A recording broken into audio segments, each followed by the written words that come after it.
Most people will fill up their tank this week, watch the numbers spin past $60, maybe $70, and feel that familiar tightening in the chest. They'll complain about it to whoever is in the passenger seat. They'll post something sarcastic on social media. And then they'll do the exact same thing next week, and the week after that, without changing a single thing about how they use gas or how they manage the money it's draining from them every month. That's not stupidity. That's just how human beings respond to slow financial pain. When something hurts gradually, when it creeps up on you dollar by dollar, fill up by fill up, most people adapt emotionally before they ever adapt practically. They accept the pain instead of solving it. And that acceptance is costing the average American somewhere between $150 and $300 extra every single month right now compared to 2 years ago. Not because gas prices appeared out of nowhere. Not because there was no warning. But because most people were never shown how to think about fuel costs as a controllable expense rather than a fixed one. This video is about changing that. Not with tricks. Not with some app that saves you 2 cents per gallon. With real, structural changes to how you move, how you spend, and how you think about the cost of getting from one place to another in a country where everything is now more expensive and getting more expensive still. Here is the first thing you need to understand. Gas is not just a gas problem. When oil prices go up, and right now they are up significantly because of what is happening geopolitically in the Middle East, the pain does not stay at the pump. It spreads. Airlines raise ticket prices because jet fuel costs more. Grocery stores raise prices because the trucks delivering food are running on diesel that now costs more. Amazon raises shipping costs. Local restaurants raise menu prices. The entire logistics chain of the American economy runs on fuel. And when fuel gets more expensive, everything built on top of it gets more expensive too. So when you feel like everything costs more right now, you are not imagining it. You are feeling the compounding effect of a single commodity that runs underneath the entire economy like a foundation. And when that foundation gets more expensive, every floor of the building above it shifts upward. Understanding this matters because it changes how urgently you should treat this problem. This is not just about the annoyance of paying more at the pump. This is about a squeeze that is happening to your total monthly budget from multiple directions simultaneously. Fuel is the starting point. The pressure fans out from there. Now let's talk about what most people actually do when gas prices go up. They notice. They complain. They maybe download GasBuddy to find the cheapest station near them, save 11 cents per gallon, feel slightly satisfied, and move on. That is the average response. Find the cheapest pump in a 5-mile radius and call it financial awareness. But here is what that approach misses entirely. The price per gallon is not the real variable you should be optimizing. The number of gallons you burn is. Think about it this way. If gas is $4.20 a gallon and you drive 1,200 miles a month in a car that gets 28 miles per gallon, you're buying roughly 43 gallons a month. That is $180 in fuel. If you can reduce your monthly mileage to 900 miles through smarter trip planning, combining errands, working from home 1 extra day a week, or carpooling even twice a week, you drop to about 32 gallons. That is $134 a month. You just saved $46 every single month without finding a cheaper gas station, without buying a new car, without installing anything or subscribing to anything. And that is a conservative example. For people who commute long distances, drive inefficiently, or make multiple unnecessary solo trips every week, the savings potential from reducing consumption rather than just finding cheaper prices is often $80, $100, even $150 a month. The mental shift here is simple but important. Stop asking where is the cheapest gas. Start asking how do I need less gas. The single largest opportunity most people have to cut fuel costs is one they almost never look at honestly.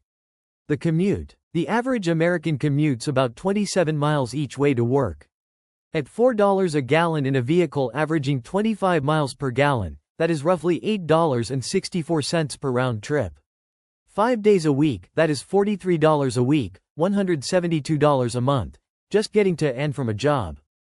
Add in any personal errands, weekend driving, and occasional longer trips and you are often looking at $220 to $280 a month in fuel for someone with an average commute. Now here is where most people stop thinking. They accept the commute is fixed. As a fact of life. But the commute is often one of the most negotiable expenses in a modern household, and most people never negotiate it. If your job has any remote work flexibility and you are not actively using it, you are leaving money on the table. One extra work from home day per week is approximately $35 to $45 a month back in your pocket right now, with gas at these prices. 2 days is $70 to $90. That is not a small number. That is a utility bill. That is a car insurance payment. That is a meaningful chunk of a grocery run. If your job genuinely cannot be done remotely, the next question is whether carpooling is possible. Splitting fuel costs with one other person cuts your commute expense roughly in half. Most people reject this idea immediately because of the inconvenience.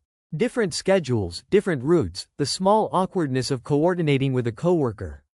But run the math before you dismiss it. If carpooling saves you $85 a month, that is $1,020 a year. Would you sit through a slightly inconvenient car ride twice a day to put an extra $1,000 in your pocket over the next 12 months?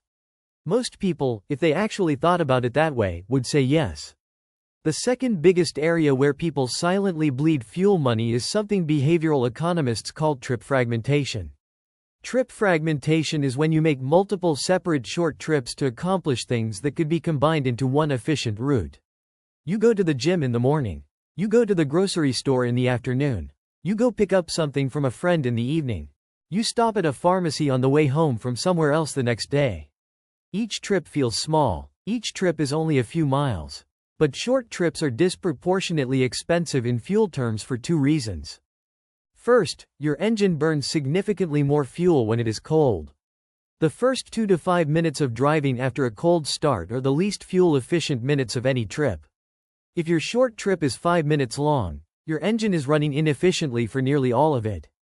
You are burning more gas per mile than you would on a longer journey where the engine reaches its optimal operating temperature.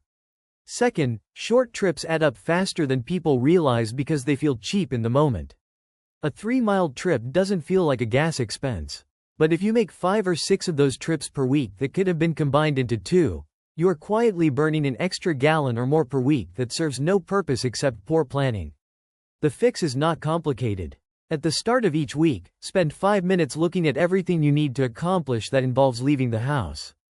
Group errands by geography. Build 2 or 3 efficient route loops instead of 6 or 7 scattered individual trips. This single habit change, consistently applied, saves most households between $20 and $40 a month in fuel without any sacrifice in what actually gets done. Let's talk about driving behavior, because this is something almost nobody takes seriously and it has a measurable impact on fuel consumption that most people never account for. The way you drive your car determines, in a very real and quantifiable way, how much gas your car burns. Aggressive acceleration, hard braking, and high highway speeds are not just rough on your vehicle mechanically. They are directly more expensive at today's gas prices. The EPA has documented that aggressive driving can lower fuel economy by 15 to 30% on the highway and 10 to 40% in stop-and-go city driving. Let that land for a moment. If you drive aggressively and your car gets an advertised 30 miles per gallon, you might actually be getting 21 to 25 miles per gallon in real-world conditions. At $4.20 a gallon, the difference between driving smoothly and driving aggressively can be $30 to $50 a month for a typical driver. Smooth acceleration, coasting to decelerate before stops rather than braking hard, and keeping highway speeds at 65 rather than 78 are not suggestions for nervous drivers. They are money-saving behaviors. And they cost you nothing except a small amount of patience. Tire pressure is in the same category. A tire that is underinflated by just 8 psi increases fuel consumption by roughly 3%. That might sound trivial, but across a full year of driving it adds up to real money. Checking your tire pressure once a month, or before any long trip, is one of the simplest free actions you can take to make your existing car more fuel efficient. Now here is where the conversation gets a little more uncomfortable, because we need to talk about the car itself. America has a complicated relationship with trucks and SUVs. They are deeply embedded in American culture, they are often genuinely useful, and they are, relative to smaller vehicles, dramatically more expensive to fuel at $4 plus per gallon. The average full-size pickup truck gets somewhere between 15 and 20 miles per gallon. A mid-size sedan gets 30 to 38. At $4.20 per gallon, driving 1,000 miles a month in a truck costs roughly $210 to $280 in fuel. The same 1,000 miles in a fuel-efficient sedan costs $110 to $140. That is a difference of $70 to $140 every single month. $840 to $1,680 per year. Just in fuel. Not counting insurance differences, not counting the higher cost of financing a new truck, not counting maintenance. This is not an argument that everyone should drive a small car. If you have a legitimate use case for a truck or large SUV, a construction business, a large family, regular hauling needs, that is a real consideration. But an honest number of people driving large trucks in America are doing so primarily for preference, status, or habit. And at $4 a gallon, with the Iran war still unresolved, with Goldman Sachs putting the odds of a recession at 30% and rising, a preference is something you should be able to quantify. How much is this preference costing me per month? And is it worth it right now? If your vehicle is already paid off and replacing it does not make financial sense, look at whether a second, smaller, cheaper-to-fuel vehicle for daily commuting might pay for itself over time. Some households with 2 cars have a large vehicle for weekends and hauling and a small efficient car for daily driving. The math on that arrangement, over 24 months at current fuel prices, often works out favorably. There is one more area where people lose meaningful money every month on gas, and it is almost entirely psychological. And it is this: people treat a full tank as the default. Most people were taught to fill up completely every time they stop for gas. It is the habit of a generation. Never let it go below a quarter tank. Fill it all the way. But here is the quiet truth about that habit. A full tank of gas is heavier than a near-empty tank. A heavier car burns more fuel. For a typical car with a 15-gallon tank, the difference between full and half is about 45 pounds. The difference between full and a quarter tank is about 68 pounds. That weight difference does not have a dramatic impact on fuel economy, but it has a measurable one, particularly in city driving where you are accelerating and decelerating repeatedly. More practically, the habit of always filling completely means you are often buying gas at whatever station is convenient to you when you happen to be near empty, rather than being strategic about when and where you buy. If you monitor gas prices in your area, even casually through an app like GasBuddy, you will notice that prices fluctuate, sometimes by 20 to 30 cents per gallon, between Monday and Thursday versus Friday through Sunday. Gas stations in high-traffic areas near highways and shopping malls are reliably more expensive than stations slightly off the main roads. Buying a half-tank at a lower-priced station on a Tuesday, rather than a full tank at a premium station on a Friday, is a behavioral pattern that saves real money over time. None of these individual tactics is a life-changing move in isolation. The point is that they stack. Trip optimization saves $30. Smoother driving saves $35. One extra work-from-home day saves $40. Strategic fuel buying saves $15. Tire pressure saves $8. That is over $125 a month from 5 behavior changes, none of which require buying anything new or making a dramatic life change. Here is what this really comes down to, and it is something that applies far beyond gas prices.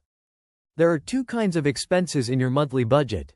There are fixed expenses that you genuinely cannot control in the short term, your rent, your insurance minimums, your loan payments. And there are variable expenses that feel fixed because you have never questioned the habits that create them. Gas, for most people, is a variable expense that has been mentally promoted to fixed status. It feels like a bill, like something that arrives and must be paid.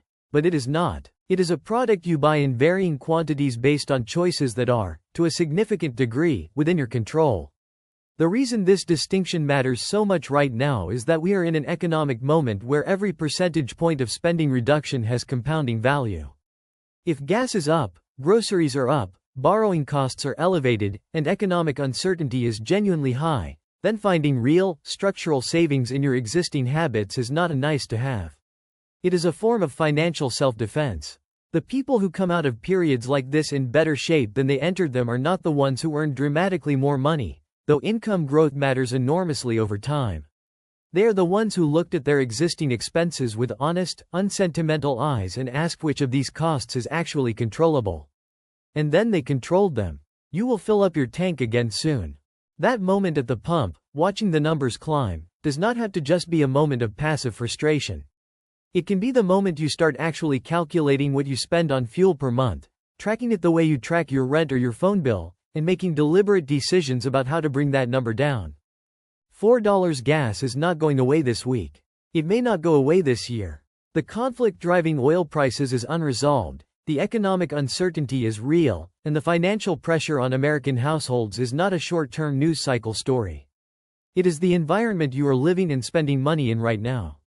The only question that actually matters is whether you are going to keep filling up the same way you always have, paying whatever it costs, absorbing whatever pain that creates, and hoping that prices come back down on their own. Or whether you are going to look at this clearly, make the adjustments that are available to you, and stop leaking money you do not have to lose. The pump does not care how much you earn. It charges the same to everyone. What you do after you drive away from it is entirely up to you.